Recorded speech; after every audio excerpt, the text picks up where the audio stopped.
میں سارے انسانوں کے لیے خطاب کر رہا ہوں. اس روئے زمین پر رہنے والا چاہے وہ یہودی ہو، عیسائی ہو، ہندو ہو، سکھ ہو، جو بھی ہو، میں سب سے آج یہ بات کہنا چاہوں گا. دنیا کا ایک فارمولہ ہے کہ بغیر کسی کے بنائے کوئی چیز نہیں بنتی، خود سے کوئی چیز نہیں بنتی. تو یقیناً ہمیں بھی کسی نے بنایا ہی تو ہے. ہم چھوٹی سی چھوٹی چیز کو دیکھتے ہیں، ان کو کوئی بناتا ہے، خود سے کوئی چیز نہیں بنتی. سائنس کے اسٹوڈنٹس بھی ہوں گے ہمارے ساتھ، اور جو سائنس کو پڑھتے ہیں ان کی جو تھیوریاں ہیں سائنسدانوں کی، وہ کیا کہتے ہیں کائنات کیسے وجود میں آ گئی. وہ ملحد ہوں گے جو کہتے ہیں، بے دین لوگ ہوں گے جن کا کوئی دین ہی نہیں، جو کہتے ہیں کہ اچانک دنیا بن گئی اور اچانک ہی ختم ہو جائے گی. ایسا کیسے ہوگا؟ ایسا کیسے ہوگا؟ اچانک دنیا بن گئی اور اچانک ختم ہو گئی. کوئی نہیں ہے اس کے آگے پیچھے. میرے عزیزو، جو غور و فکر کرنے والے سائنسدان ہیں وہ بھی اب اس نتیجے پر پہنچے ہیں کہ دنیا میں ایک بہت بڑا دھماکہ ہوا تھا کئی ارب سال پہلے، کئی لاکھ سال پہلے، ان کے اعتبار سے، ان کے علم کے اعتبار سے، جس کو یہ بگ بینگ کہتے ہیں. بگ بینگ کیا چیز ہے؟ تو سائنسدان یہ کہتے ہیں کہ کئی سالوں تک اس روئے زمین پر صرف سمندر تھا، اور سمندر میں بھی جو گیس ہوتی تھی وہ سب ہائیڈروجن، اور صرف 99% ہائیڈروجن اور 1% صرف آکسیجن کا یہاں پر وجود تھا، جس کی وجہ سے کوئی دوسرا زندہ رہ نہیں سکتا تھا. یہ سائنسدانوں کی تحقیق ہے. اس کے بعد پھر انہوں نے یہ کہا کہ ایک دھماکہ ہوا اور سمندر سے، پانی سے ہر چیز بنتی چلی گئی، پانی سے بنتی چلی گئی. یہ 21ویں صدی میں بات کی جا رہی ہے. یہ بات 21ویں صدی میں کی جا رہی ہے، اور سائنس کے وجود کی تاریخ میں اگر آپ جائیں گے تو زیادہ سے زیادہ کہ 400 سال پہلے تک کی تاریخ ہوگی. 16ویں صدی میں، 17ویں صدی میں، 17ویں سینچری میں سائنس کی کچھ نہ کچھ چیزیں ایجاد ہونے لگی جس کو آج ہم سائنس کہہ رہے ہیں. اور قرآن میں مولا فرماتا ہے وَجَعَلَنَا مِنَ الْمَاءِ كُلَّ شَيْءٍ حَيٍّ، ہم نے ہر چیز کو پانی سے بنایا ہے. یہ رب تعالیٰ فرما رہا ہے، اس کا قرآن عظیم گواہی دے رہا ہے. قرآن کس زمانے میں اترا وہ بھی آپ کے ذہن میں ہونا چاہیے. کس زمانے میں قرآن آیا ہے یہ بھی آپ کے ذہن میں اچھی طرح سے فٹ ہونا چاہیے، تاکہ اب سائنس کی تحقیقات اور اس زمانے کو میچ کر کے دیکھ سکیں آپ. قرآن اس زمانے میں آیا ہے جہاں یورپ میں لوگ جانوروں کے ساتھ رہتے تھے. امریکہ کا تو انکشاف بھی نہیں ہوا تھا. امریکہ نام کا کوئی ملک ہے یہ پتہ بھی نہیں تھا لوگوں کو. جتنی دنیا تھی اس میں سب سے زیادہ تہذیب والا ملک، تمدن والا ملک ایران تھا، عرب تھے، روم تھے. باقی سب تو بچھڑے ہوئے لوگ تھے.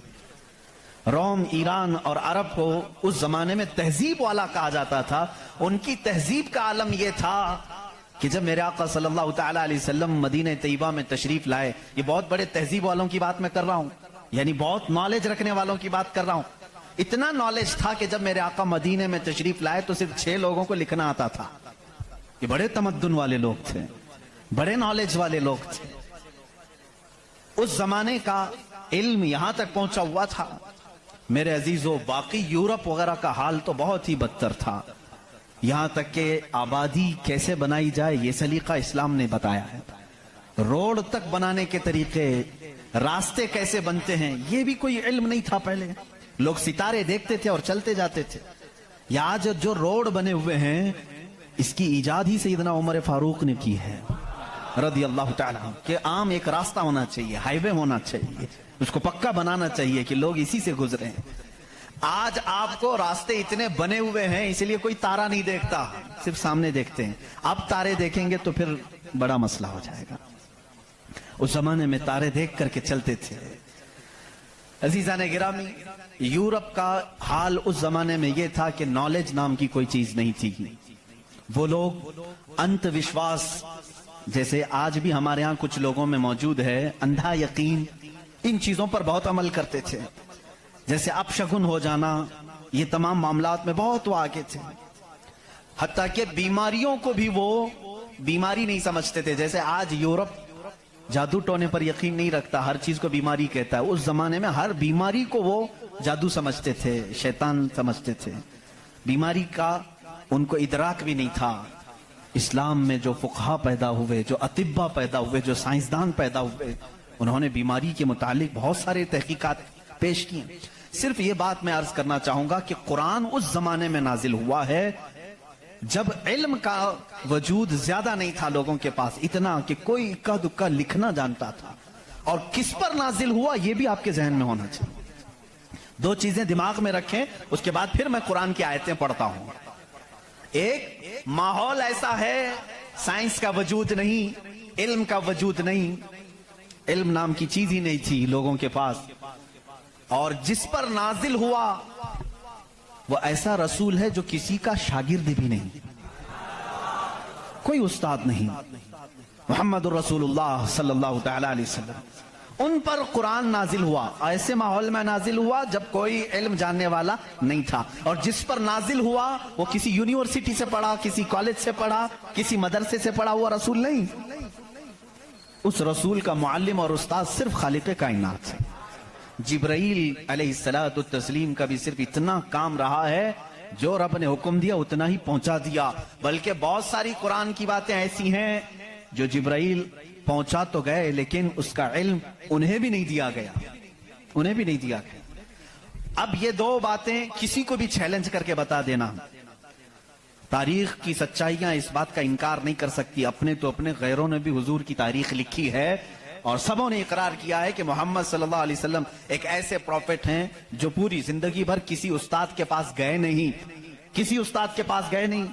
और ये भी हिकमत है मेरे मौला की, इसीलिए हम उस रसूल को अन्नबियुल उम्मी कहते हैं।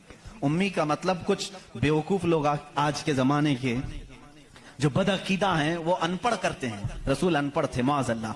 बेवकूफो तुम्हें मालूम नहीं, उम्मी का मतलब होता है किसी से पढ़ा हुआ नहीं। अनपढ़ में और किसी से ना पढ़ा हुआ होने में बहुत बड़ा फर्क है। ये दो बातें जहन में रखो।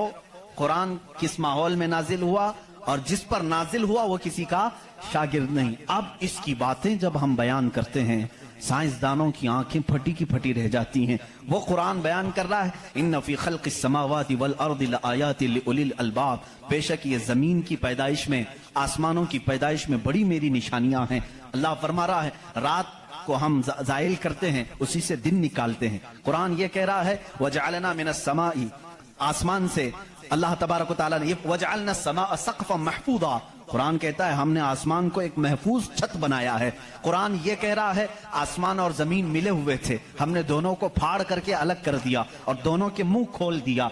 ये कुरान उस जमाने में कह रहा है। इल्म फलकियात जिसको एस्ट्रोनॉमी कहते हैं, इल्म अर्दियात जिसको जियो फिजिक कहा जाता है, जमीन के मामलात, आसमान के मामलात जानने वाला उस जमाने में कोई नहीं। उस वक्त कुरान कह रहा है आसमान और जमीन मिले हुए थे, हम दोनों को फाड़ दिए, हमने उन दोनों को फाड़ दिया और दोनों के मुंह को खोल दिया।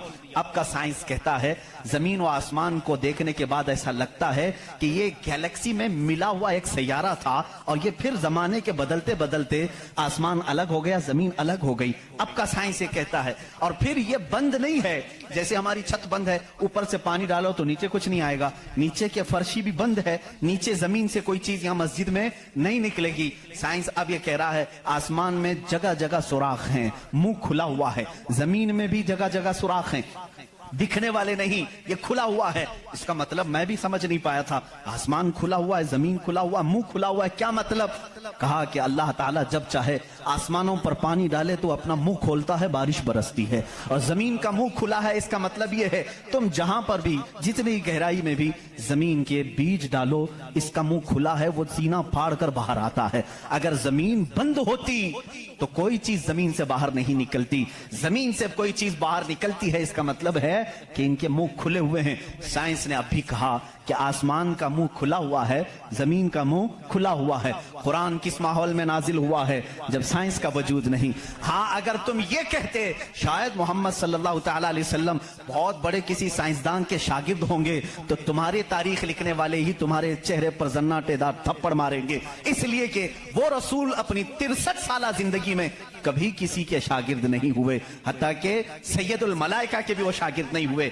قرآن یہی کہہ رہا ہے زمین کی پیدائش میں، آسمان کی پیدائش میں میری نشانیاں ہیں۔ عزیزان گرامی، اب میں وہ نشانیاں گناؤں بہت طویل وقت درکار ہے۔ کبھی آپ نے محسوس کیا کہ آسمان اللہ کی نشانی ہے؟ اللہ کی نشانی